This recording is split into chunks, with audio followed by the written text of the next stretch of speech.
Jason Carter adjusted his glasses and squinted into the twilight sky. The small town of Cedar Grove was usually quiet at this hour, the streets nearly deserted as dusk fell. He shifted the stack of student essays under his arm as he walked down the familiar path towards his modest home on the outskirts of town. "You see that?" A voice called out from behind him. Jason turned to see his neighbor, Tom Harding, leaning over his picket fence. Tom was a burly man, a retired police officer with a keen interest in anything out of the ordinary. "Yeah, I saw it," Jason replied, walking over. "Meteor shower, maybe?" Tom shook his head, his eyes tracking the sky. No, those weren't meteors. They were too slow, too deliberate. "It's something else." Jason chuckled. "Aliens, you think?" "You laugh, but why not?" Tom shot back with a half-smile. "Wouldn't be the most bizarre thing to happen around here." The two men watched as another streak of light cut through the sky, this time lower and more vivid. "All right, that was close. Let's check it out," Jason suggested. His curiosity piqued. They grabbed flashlights from Tom's garage and set off towards the nearby woods where the object seemed to have landed. The air was crisp, and the only sounds were the crunch of their boots on the undergrowth and the distant call of night birds. They walked in companionable silence until the beam from Jason's flashlight caught something unusual, a structure that definitely wasn't there before. "What in the world?" Tom murmured as they approached. It wasn't a meteorite. The object was metallic and oval, its surface smooth and emitting a faint glow. As they circled it, Jason felt a vibration under his feet, a humming that seemed to resonate with the very air around them. "Tom, do you feel that?" Jason asked, touching the metal. It was warm, not hot, vibrating with an energy that tingled against his skin. "Yeah, I do. We should call this in, Jason. We don't know what this thing is."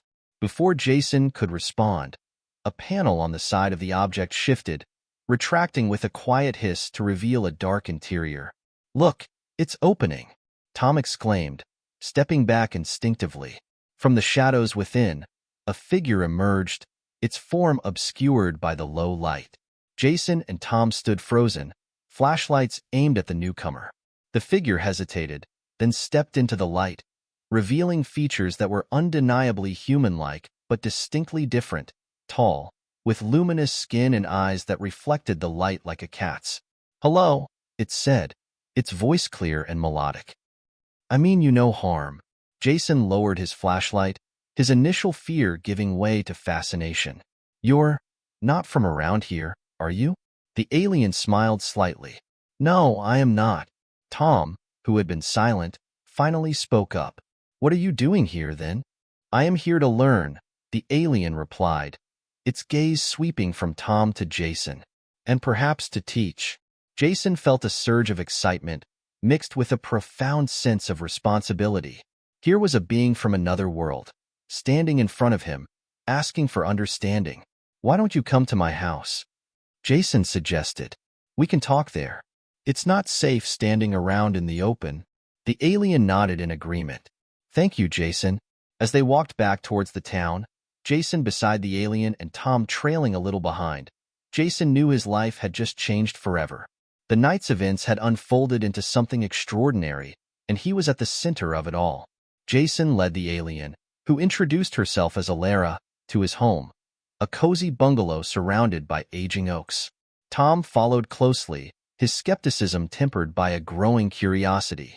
As they entered the living room, Alara paused, looking around with an air of serene contemplation. Jason flicked on the lights and gestured for her to take a seat. The furniture was simple, the decor minimal, a contrast to the complexity of the situation they found themselves in. "Would you like something to drink? Water, maybe?" Jason asked, wanting to make Alara feel more comfortable. "Water would be fine, thank you, Jason," Alara replied, settling into the armchair Jason offered her. Tom, standing by the door, finally spoke up. "So, Alara, you say you're here to learn and teach. What exactly does that mean?" Alara took the glass of water Jason handed to her, sipping it thoughtfully before answering. "My people value the exchange of knowledge. We travel to learn about other cultures, other worlds, and share our own knowledge in return." And you just happened to land in my backyard? Jason asked with a half-smile. In a manner of speaking, yes, Alara said, returning the smile. We seek out places that are less chaotic. It makes initial contact easier. Tom grunted, clearly trying to process everything. And the government? Do they know about this? Alara's expression remained calm. Not yet. It is often better to understand the individuals of a world before engaging with its leaders. Jason nodded, intrigued by her approach. Makes sense. So, what do you want to know about us? Everything you are willing to share. Your customs, your aspirations, your daily lives. And in return, I can share knowledge of my world, our technologies, our arts. As they talked, another figure appeared at the doorway. Jason's friend, Michael, who lived a few houses down and had seen the lights from Jason's house still on. Jason, I saw the lights and thought I'd check on. Whoa, Michael said, stopping mid-sentence as he saw Alara. I didn't realize you had company. Jason stood up. Michael, meet Alara. She's not from around here. Hi, Michael said awkwardly, extending a hand out of habit more than expectation. Alara took his hand, shaking it gently. Hello, Michael. It's a pleasure to meet you. Michael sat down, his initial surprise fading into fascination. This is incredible, Jason. Are you going to tell anyone else about this? Jason exchanged a glance with Alara, who nodded slightly. I think we should keep this quiet for now, at least until we understand more. The men spent the next few hours talking with Alara, who shared stories of her world, a place of vast oceans and floating cities, where technology and nature existed in harmony. Jason, Tom, and Michael listened intently, each question leading to deeper discussions about philosophy, technology, and the potential for future cooperation. As the evening wound down, Jason felt a profound sense of wonder. Here in his living room, a bridge was being built between worlds. It was an opportunity to look beyond the stars not as distant lights, but as homes to beings not so different from themselves. Before Alara left for the guest room to rest, she turned to Jason. Thank you for your hospitality and openness.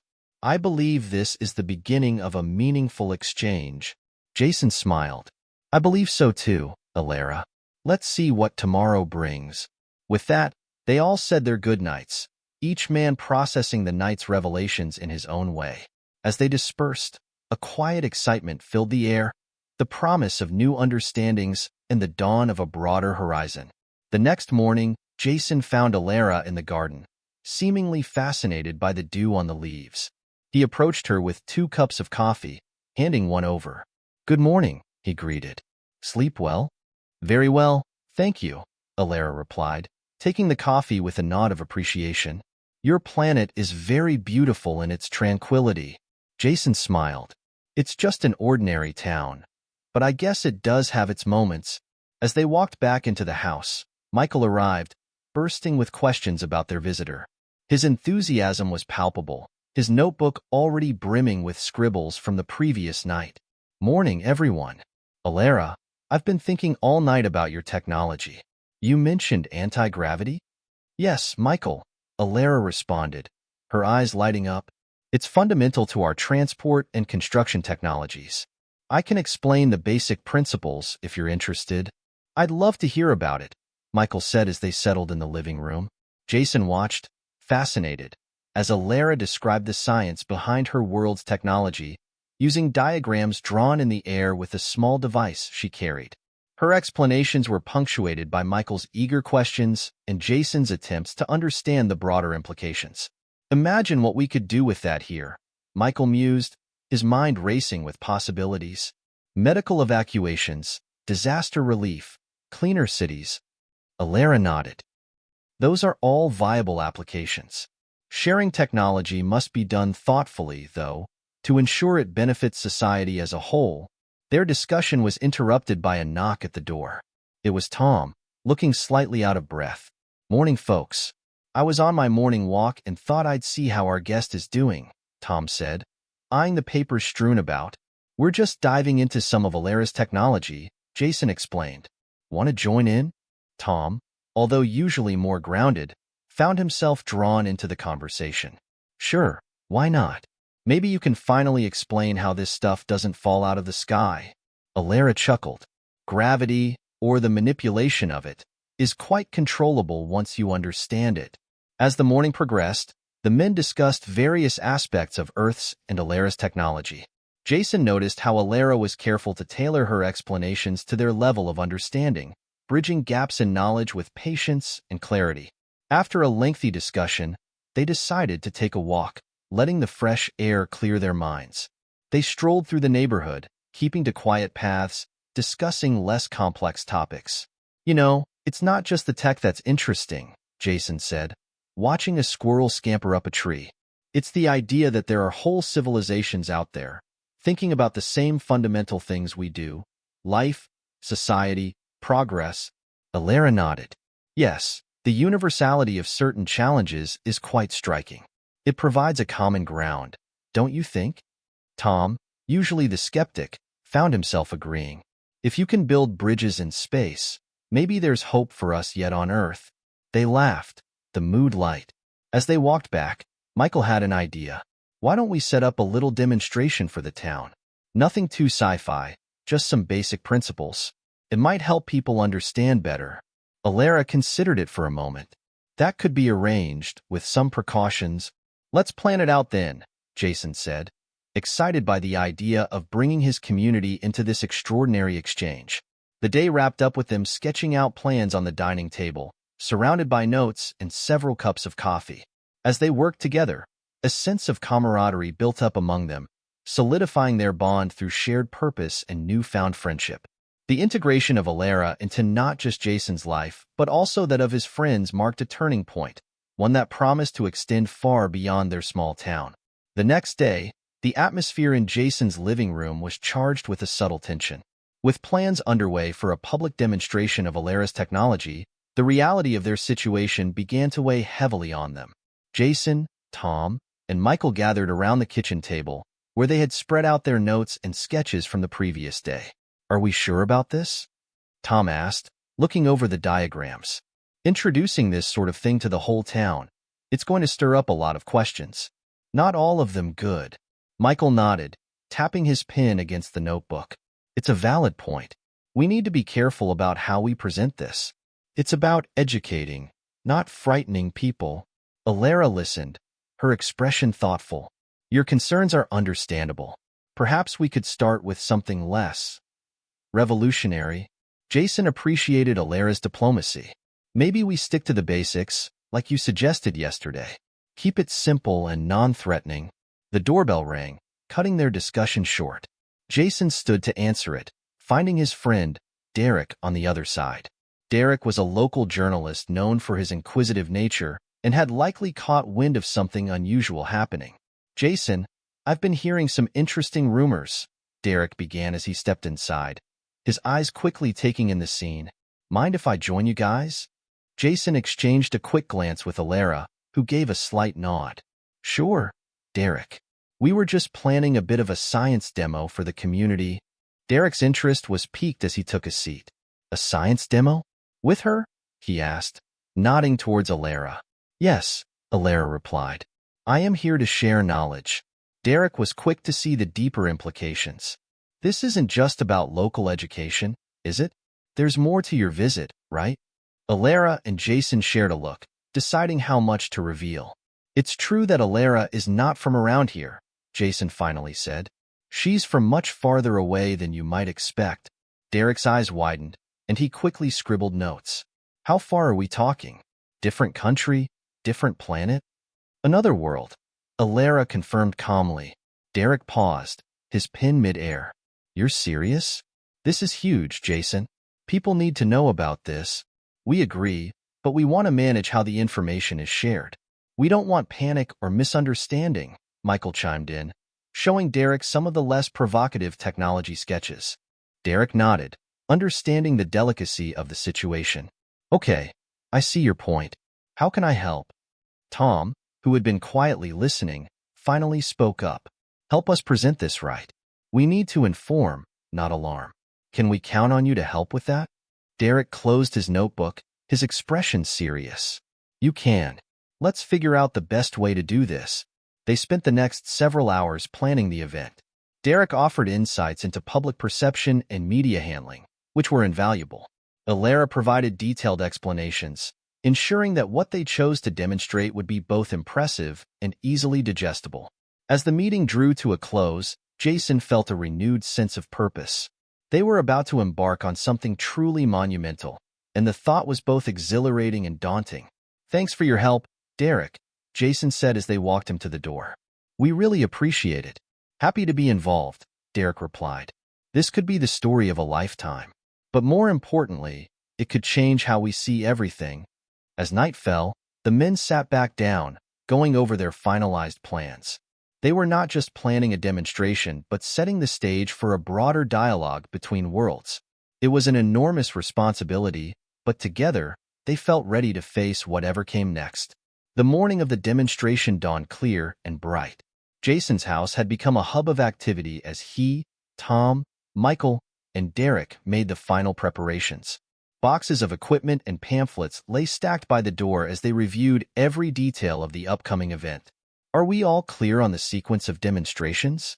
Jason asked, looking around at his friends gathered in the living room. Tom nodded, checking off items on his clipboard. "Yeah, we start with the basic principles, then Alara will do a small practical demonstration, and we finish with a Q&A session." "Derek, you're handling the crowd questions, right?" Derek, who had positioned himself near the window, watching the early arrivals, turned back to the group. "Yes, I'll moderate the questions. We want to keep this controlled and avoid any panic or misinformation." Alara, who had been quietly observing their interactions, spoke up. "I believe it is also important that we emphasize the peaceful nature of this exchange. It is not just about sharing technology but building understanding." Michael adjusted the projector setup. "I've added some slides about that, Alara. We'll start with a bit about your culture and values." As they loaded everything into Jason's truck, the conversation turned to personal reflections about the day's significance. "You know," Michael said as he handed a box to Tom, "it's strange thinking about how this will change things. It's like we're part of history now." Tom, who had always been more practical, grunted in agreement. "Let's just hope it's the good kind of history. Either way, we're in this together." They arrived at the community hall, a modest building by the town's park. The hall filled quickly, a buzz of excitement mingling with a hint of nervous anticipation among the townspeople. Jason looked out at the growing crowd and felt a surge of pride in his community's openness. As the presentation began, Alara took the stage with a calm dignity. Jason introduced her, his voice steady despite the flutter of nerves. "Ladies and gentlemen, thank you for joining us today. We are here to share something truly extraordinary." Alara spoke eloquently about her world, her words accompanied by images of lush landscapes and advanced cities. The audience listened intently, their initial skepticism softening into curiosity. When it came time for the technological demonstration, Alara used a small device to levitate several objects in the air, manipulating their movements with graceful gestures. The crowd gasped in amazement, their eyes wide with wonder.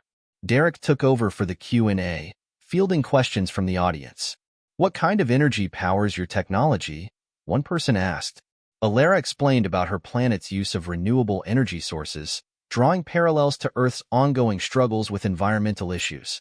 This sparked a lively discussion about potential applications of her technology on Earth.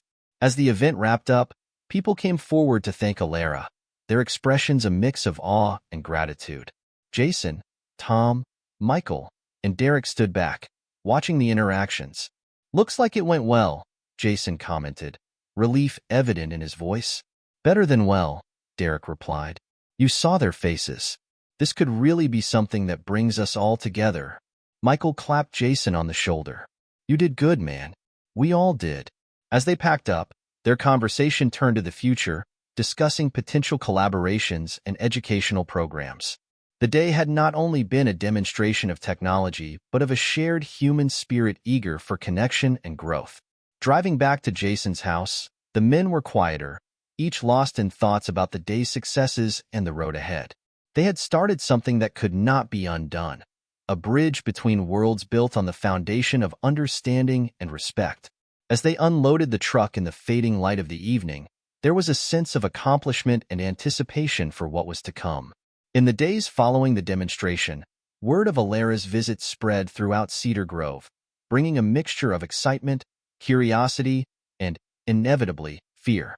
People from nearby towns began to drive through, hoping for a glimpse of the alien visitor. While most were content with the idea of a peaceful exchange, rumors and sensational stories began to emerge, stirring up tensions. One evening, Jason sat in his living room with Tom, Michael, and Derek, discussing the changing atmosphere. "Have you guys seen some of the things people are posting online?" Michael asked, scrolling through his phone. "They're calling her everything from an invasion scout to some kind of alien overlord." Tom leaned back, shaking his head. "I knew this would happen. People are always scared of what they don't understand." "Most people were respectful at the demonstration," Jason countered. "We just have to keep reminding them that Alara is here with peaceful intentions." Derek sighed, looking at Jason with concern. "It's not that simple, Jason. I spoke with the mayor earlier, and he's been getting pressure from the state to do something. They're worried this could get out of control." Just as Derek finished speaking, Alara entered the room, sensing the gravity in the air. "Is there a problem?" she asked, her gaze moving from one face to another. Jason took a deep breath, choosing his words carefully. "People are concerned, Alara. They don't know you like we do, and some are starting to see you as a threat. We're trying to figure out how to handle it." Alara nodded, understanding. Fear is a powerful reaction to the unknown. But what can we do to ease their concerns? Before anyone could answer, there was a sudden knock on the door. Jason opened it to find a small group of townspeople, including the mayor and a few local officials, standing on his porch. Their faces were tense, and there was an air of discomfort among them. "Jason," the mayor began, avoiding direct eye contact, "we need to talk to Alara. People are saying all kinds of things, and it's making them anxious. Some are even saying they want her out of town. I don't want to cause trouble, but—" Jason stepped outside, his posture firm. "Listen, Mayor, Alara has done nothing to harm anyone. She's only here to learn and to share knowledge. This is nothing but fear talking." The mayor shifted uneasily. "Jason, you know I respect you, but you have to understand the position I'm in. People are scared." Jason looked back at his friends, then at Alara, who stood calmly in the doorway. "This is the day I fought back. Not with arms, but with my heart," he said, his voice strong. "I'm fighting for the chance to show that understanding, not fear, should guide us." Tom stepped up beside him. "We all stand with Jason. Alara's done nothing but show us kindness and offer knowledge we could benefit from. Turning her away would only prove that we haven't learned anything." Michael nodded in agreement. "We're better than this. She's here in peace. This town can be the example people look to for handling things the right way." The mayor hesitated, glancing back at the officials, who murmured among themselves. Derek, who had been quiet, stepped forward. "Mayor, I've seen a lot in this town over the years. We have a choice here, and it's one that will define us. Jason and his friends have taken the time to get to know Alara, and I trust their judgment. The only thing she's brought is knowledge." After a moment, the mayor finally nodded, taking a deep breath. "All right, but we need something more public, something that will settle this down for good. Maybe a town hall meeting. A way for people to ask questions and see for themselves." Jason agreed, feeling a surge of relief. "Thank you, Mayor.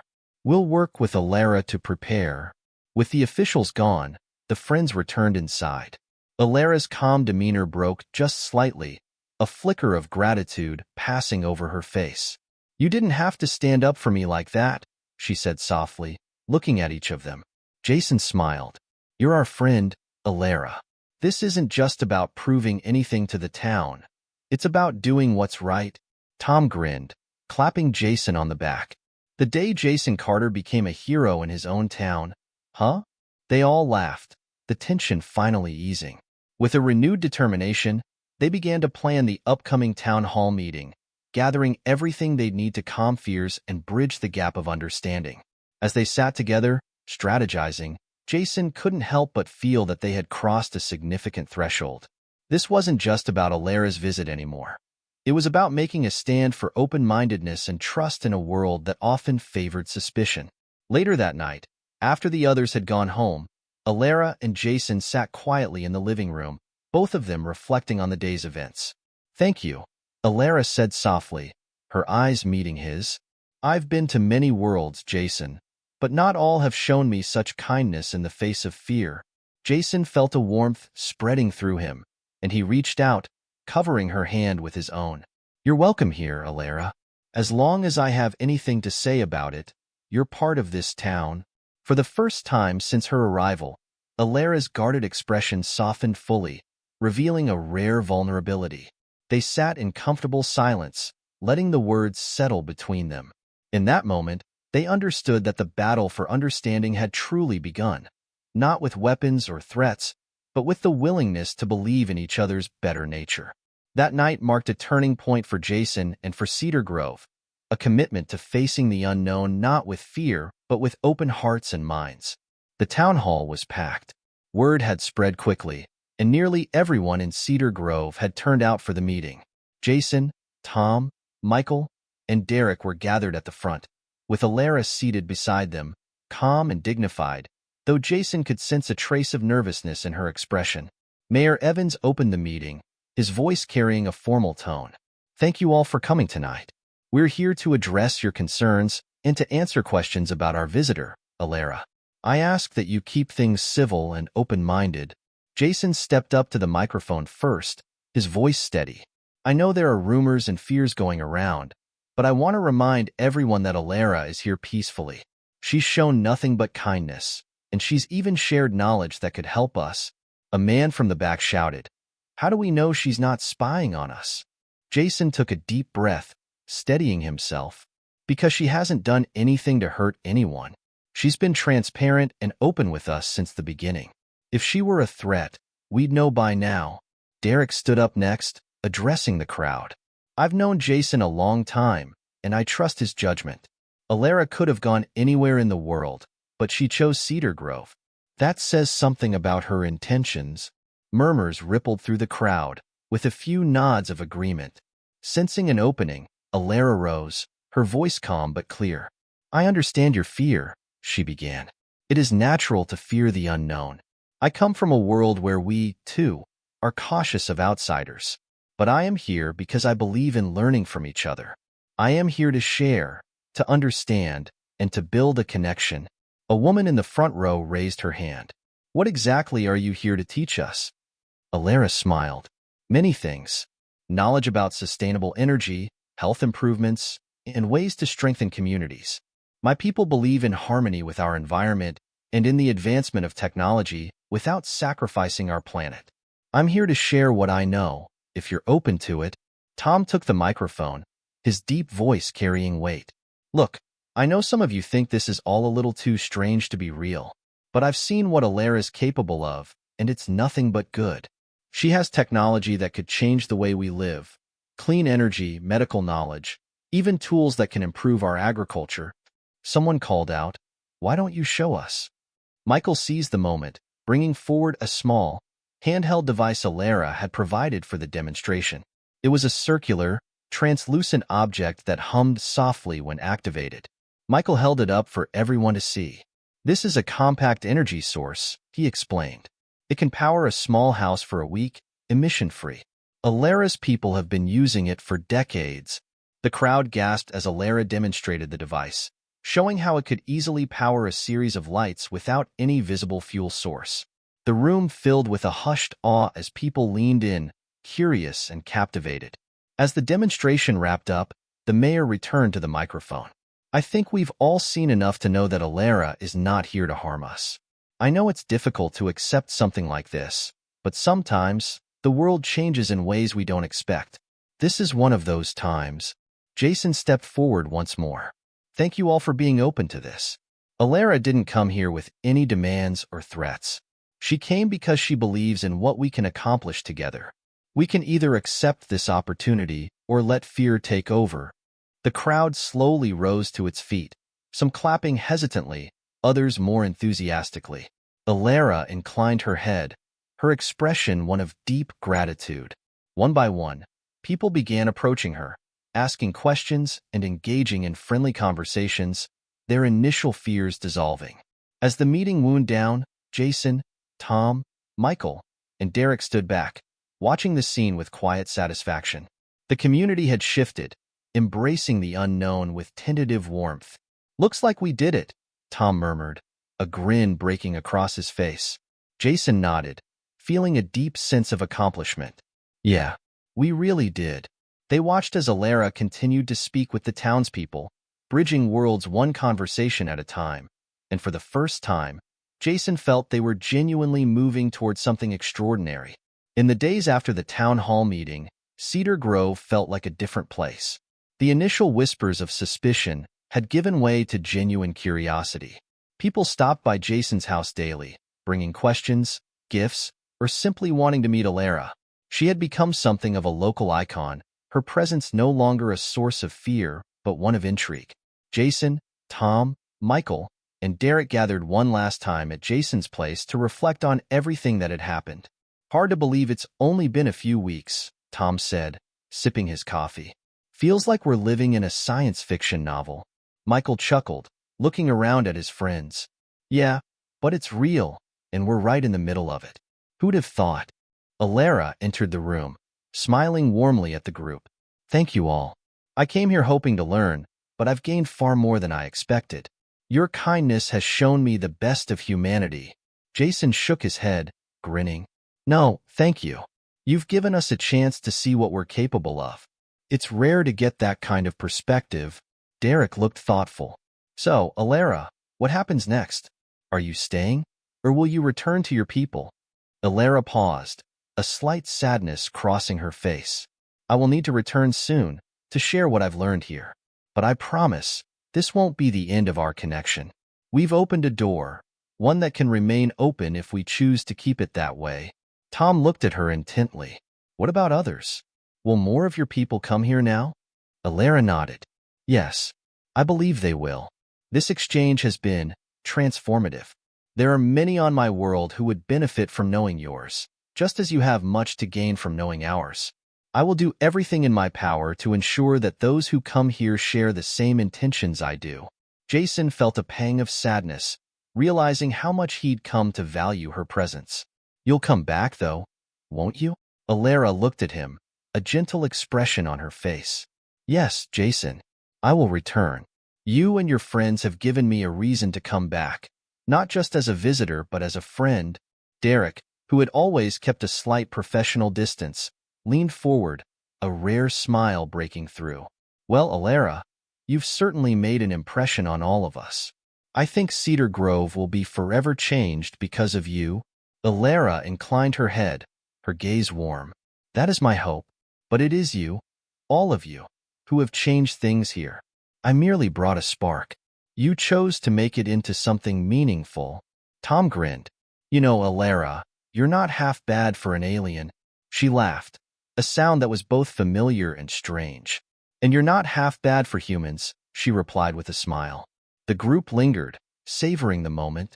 They knew things would soon go back to normal, but that normal would now include something extraordinary, an experience that had broadened their understanding of the world and their place in it. As dusk fell, Alara prepared to leave, her small transport ready to take her to a rendezvous point where her people would meet her. Standing outside, she turned to face the four men who had become her unlikely allies. "This is not goodbye," she said, her voice steady. "This is the beginning of something lasting." Jason, feeling the weight of the moment, reached out and shook her hand, pulling her into a brief, heartfelt hug. "Take care, Alara. We'll be here when you come back."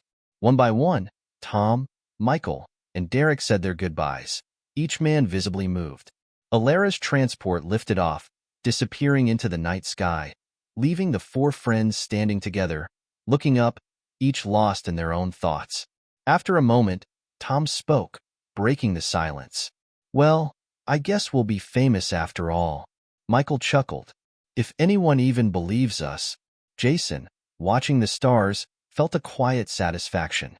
"We'll know the truth, though, and maybe that's enough." The men stood there a little longer, bonded by a unique experience, knowing they'd all been changed in ways that went beyond words. As they walked back inside, they carried with them the memory of Alara and the promise of a world forever altered, a new dawn rising on a connection that would endure.